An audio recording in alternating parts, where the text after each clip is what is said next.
और आपको बताएं कि मानसून हवाओं के बायस कश्मीर और पंजाब के मुख्तलिफ इलाकों में बादल बरसना शुरू हो गए हैं। गुजरात में तेज हवाओं के बाद मूसलाधार बारिश हुई। नशेबी इलाके ज़िरियाब आ गए, सड़कें तालाब भर गईं। बारिश का पानी घरों में दाखिल हो गया। जिन्ना चौक, जेल रोड, कचहरी चौक और रहमान शहीद रोड तालाब का मंजर पेश करने लगे। रावलपिंडी में भी सुबह सवेरे हल्की बारिश हुई। भिंबर समेत आज़ाद कश्मीर के मुख्तलिफ हिस्सों में बादल बरस रहे हैं। महकमा मौसमियात के मुताबिक मानसून हवाओं के बायस आज से बुध तक मुल्क में बारिशें होंगी। आज कश्मीर, इस्लामाबाद, पंजाब और बालाई खैबर पख्तूनख्वा में बारिश होगी। सांगढ़, मीरपुर खास, उमरकोट, बदीन और दीगर साहिली इलाकों में मतला जुज़वी अबार आलूद रहने के अलावा चंद मकामात पर गरज चमक के साथ बारिश का इम्कान है। कराची में कल से बारिश की पेशगोई की गई है।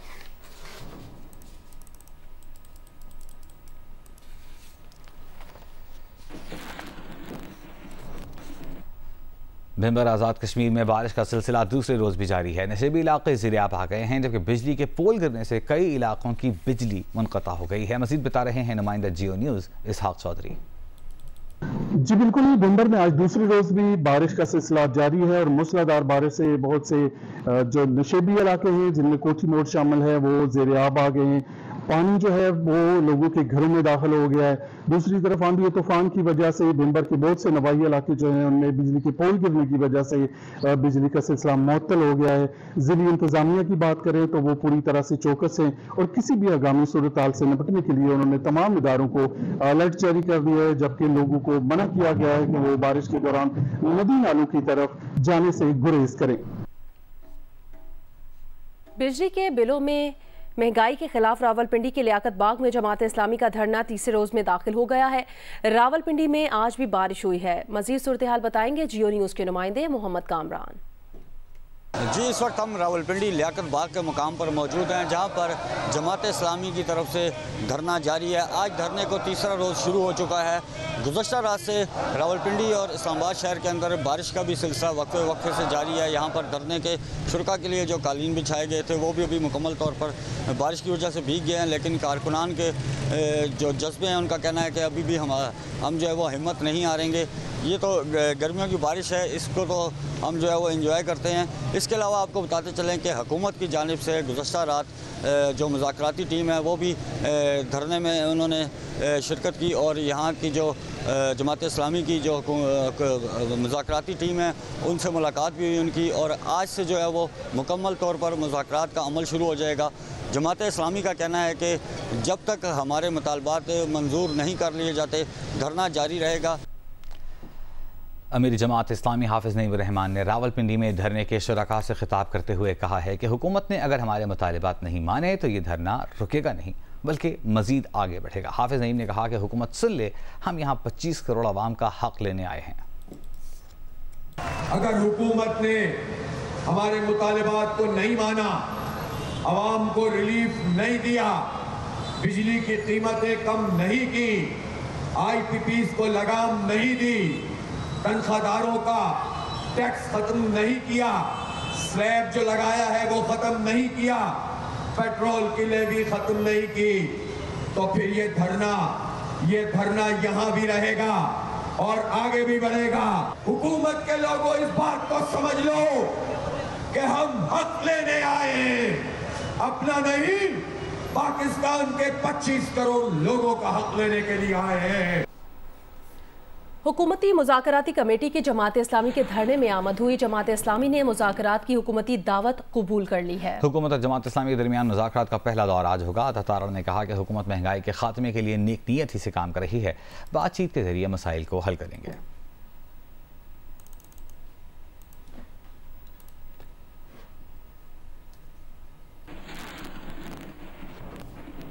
कराची में सुई सदरन की जानिब से नई पाइपलाइन कनेक्शन के लिए शहर के बड़े हिस्से में आज गैस बंद रहेगी।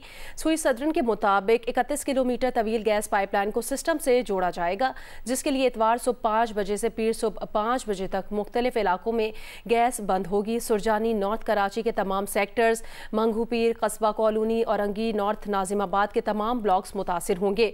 FB area, Gulberg, buffer zone, site industrial area, Baldia और माड़ीपुर में भी गैस दस्तयाब नहीं होगी।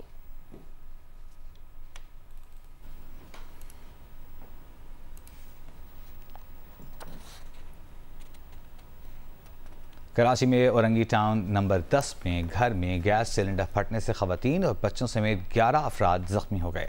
जख्मियों में 25 रोज़ के 2 जुड़वा भाई हुसैन और हसन भी शामिल हैं। पुलिस के मुताबिक गौसिया चौक के करीब एक मंजिला इमारत की पहली मंजिल पर सिलेंडर फटने से धमाका हुआ, जिससे घर की दीवार टूट कर पड़ोस में जा गिरी। हादसे में 4 अफराद दीवार गिरने से जबकि 7 अफराद झुलसकर जख्मी हुए। तमाम जख्मियों को सिविल अस्पताल मुंतकिल कर दिया गया। धमाके के बाद घर की हालत मखदूश हो गई। पुलिस ने घर के निचले हिस्से में रिहाइश पजीर अफराद को एहतियात के तौर पर निकाल लिया है।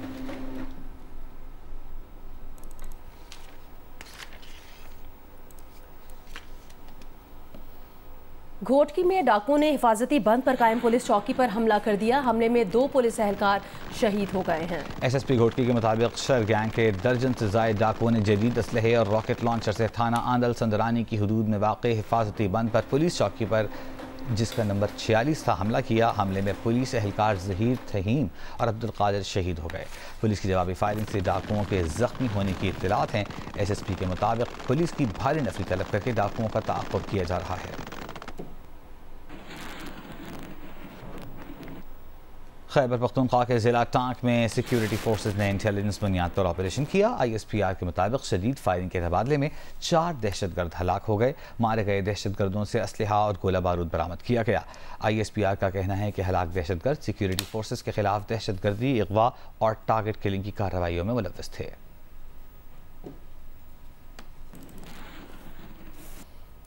वफाकी वज़ीर मुसद्दिक़ मलिक कहते हैं कि गुफ्तगू की जिम्मेदारी हम पर नहीं, PTI पर है। जो दावत देनी थी दे चुके हैं। PTI गैर संजीदा है। अगर आप संजीदा होंगे और साबित करेंगे तो हम बातचीत कर लेंगे। दरवाजे खुले हैं। हमने मुज़ाकरात के दरवाजे कभी बंद नहीं किए। इससे पहले प्रेस कॉन्फ्रेंस में मुसद्दिक़ मलिक का कहना था, तहरीक इंसाफ वाले बहरूपिये हैं या पागल हैं या क्या हैं? बात करो, बर्बाद मत करो, मामला सुलझाओ, उलझाओ मत। कप्तान कह रहा है कि एस्टेब्लिशमेंट से बात करेंगे, PMLN हमारी लड़ाई करवा रही है। सवाल मैं आपसे ये पूछता हूं कि ये बहरूपिये हैं या पागल हैं? और अगर बहरूपिये हैं तो हम क्या करें, और अगर पागल हैं तो हम क्या करें? किसी बात पे पैर लगा के खड़े ही तो हों तो बात आगे चले, मगर मकसद जब सिर्फ मुल्क को बर्बाद करना हो, मकसद बात करना ना हो, बर्बाद करना हो, आप हमें बताइए कि हम क्या करें। जब कोई शख्स मुसिर हो, आपने वो ट्रेंड देखा था ना जो पिछले दिनों चला था कि कप्तान नहीं तो पाकिस्तान नहीं। अरे यार, कोई शर्म हो हया करो। वफाकी वज़ीर मुसद्दिक़ मलिक के बयान पर तहरीक इंसाफ के चेयरमैन बैरिस्टर गौहर का रद्द अमल सामने आ गया है। GNU से गुफ्तगू में उनका कहना था, क्या मुज़ाकरात से मुताल्लिक़ ऐसा अंदाज़ गुफ्तगू कोई अपनाता है? मुस्लिम लीग नून अपने अंदाज और रवैये पर नजर सानी करे। एक तरफ वर्कर और रहनुमाओं को उठाया जा रहा है, दूसरी तरफ मुज़ाकरात की पेशकश हो रही है। उन्होंने कहा, बात करो, बर्बाद मत करो जैसे अल्फाज अदा करके क्या मुज़ाकरात की बात की जाती है? क्या सासी कुव्वतें एक दूसरे को ऐसे दावत देती हैं? एक तरफ ज़्यादती और रहनुमाओं को धमकियाँ दे रहे हैं, दूसरी जानिब मुज़ाकरात की बात करते हैं। मुज़ाकरात की पेशकश इस वक्त संजीदा हो जब आपका रवैया दुरुस्त हो।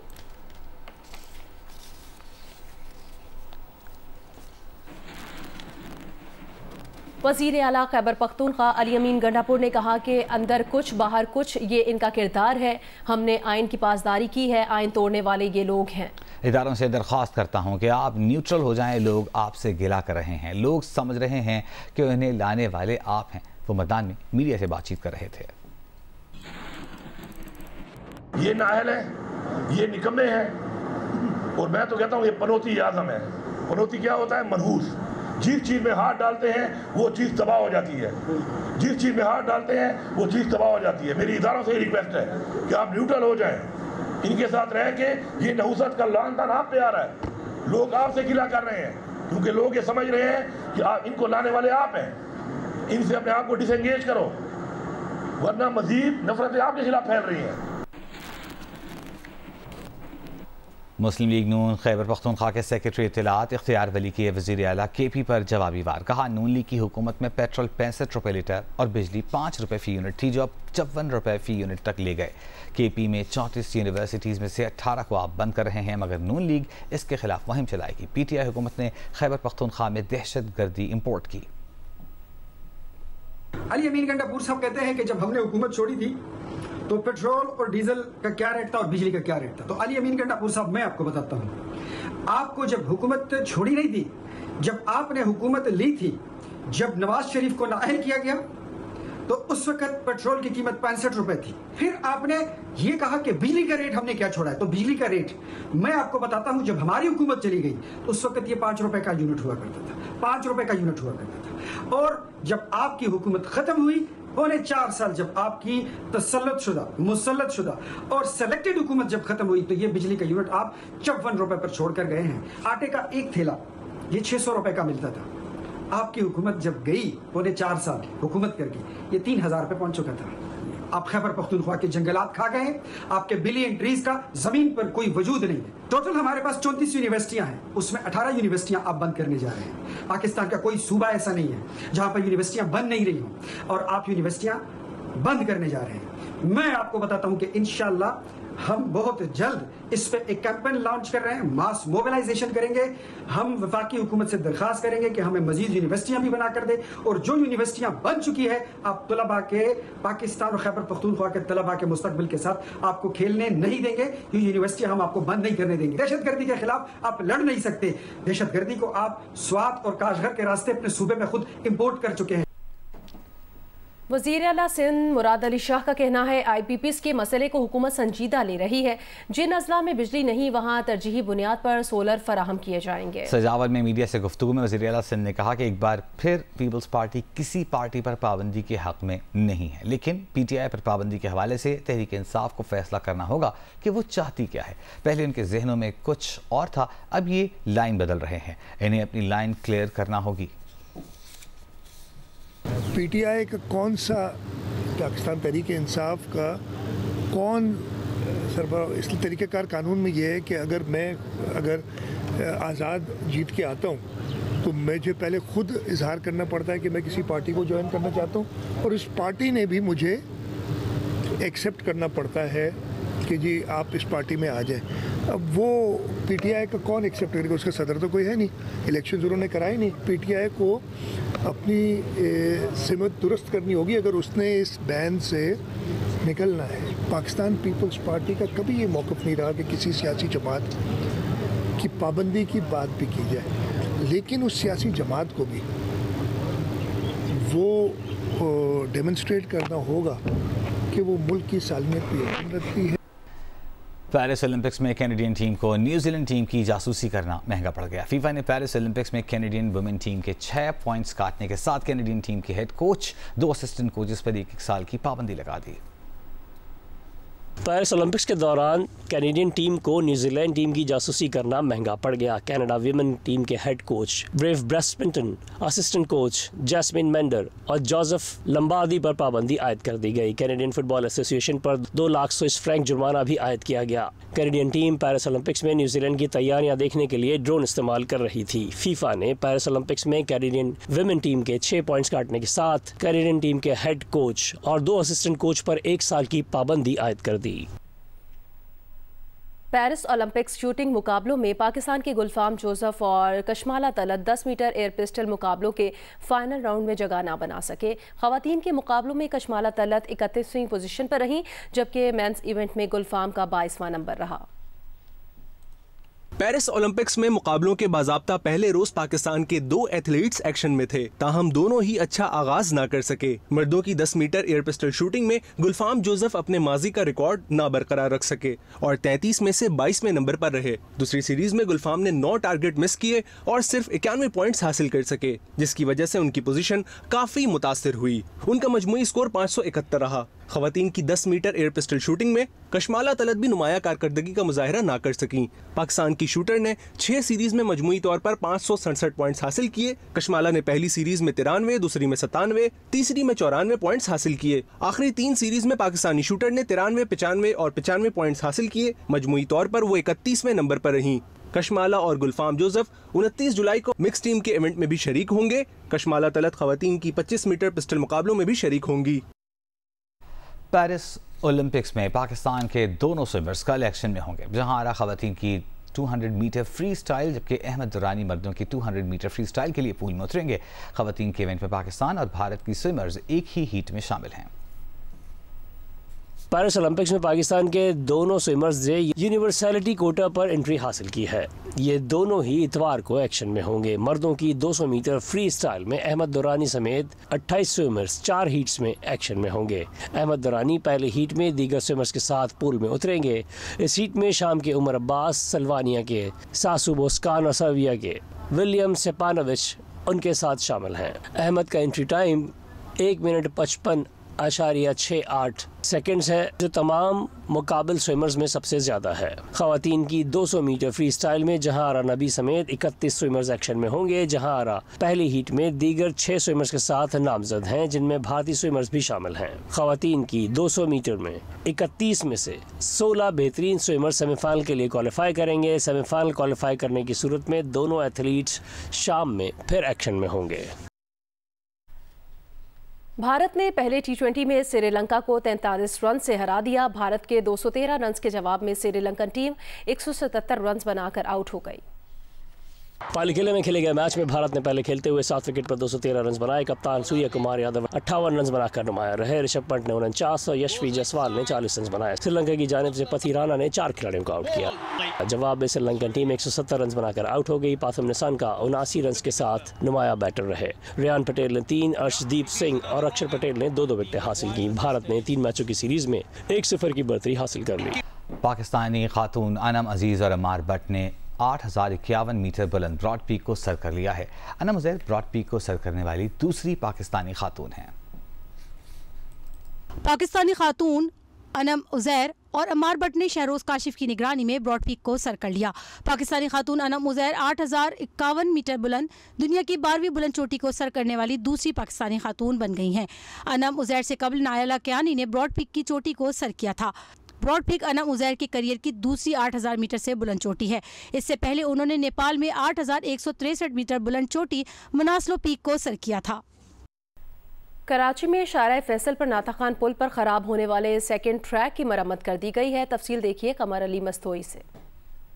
शारा फैसल पर नाता खान पुल का जो सेकंड ट्रैक है वो 4 रोज़ गुजर जाने के बावजूद ट्रैफिक के लिए ताहाल नहीं खोला गया। 4 रोज़ कबल नाता खान पुल का जो सेकंड ट्रैक है उसका रोड जो है 4 फुट धंस गया था, जिसके बाद रुकावटें लगाकर इसे ट्रैफिक के लिए बंद कर दिया गया था। इसकी मरम्मत का काम तो मुकम्मल कर लिया गया है, लेकिन अभी तक रुकावटें नहीं हटाई गई, जिसके बायस शारा फैसल से एयरपोर्ट की तरफ जाने वाला जो रोड है वो नाता खान ब्रिज पर खासतौर पर दिन के औकात में बहुत ज़्यादा ट्रैफिक जैम होता है।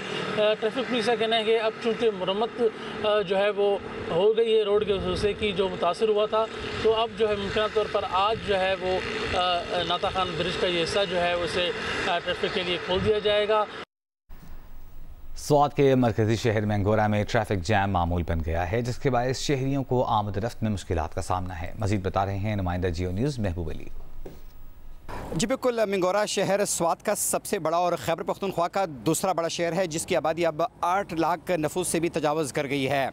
शहर में जगह जगह पर प्लाजे और मार्केट्स तो नज़र आते हैं, लेकिन रियासती दौर में बनने वाली सड़कों को कुशादा नहीं किया जा सका, जिसके बाइस अब इस शहर पर ट्रैफिक का दबाव मुसलसल बढ़ रहा है। रही सही कसर जो है वो तजावज़ात ने पूरी कर दी है, इसलिए जगह जगह पर आए रोज़ जो है वो ट्रैफिक मामूल बन गया है। इसलिए वो तमाम शहरी जो कि हस्पताल जाना चाहते हैं, अपने कारोबारी मराकज़ जाना चाहते हैं, तो उनको मुश्किलात पेश आती है। इस वक्त सिर्फ मिंगोरा शहर में तकरीबन 15,000 से लेकर 20,000 रक्शे भी चल रहे हैं, जिसके बाइस भी ट्रैफिक की रवानी जो है वो मुतासिर होती है। शहरों का ये कहना है कि एक तो तजावीज़ात के खिलाफ एक्शन लिया जाए, साथ में ट्रैफिक की रवानी के लिए ठोस इक़दाम उठाए जाए, ताकि यहाँ के शहरियों की मुश्किलात में कुछ कमी आ सके। ज़िला बहावलनगर में हेपेटाइटिस के मरीजों में रोज़ बरोज़ इजाफा होता जा रहा है। बता रहे हैं इस बारे में जी न्यूज़ के नुमाइंदे फ़हद शफीक।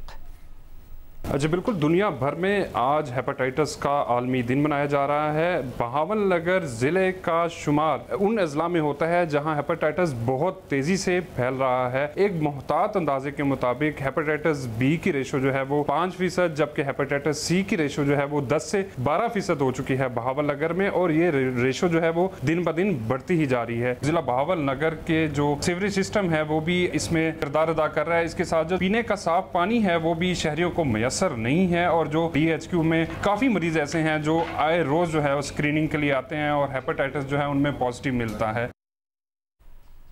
पाकिस्तान समेत दुनिया भर में आज हेपेटाइटिस का आलमी दिन मनाया जा रहा है।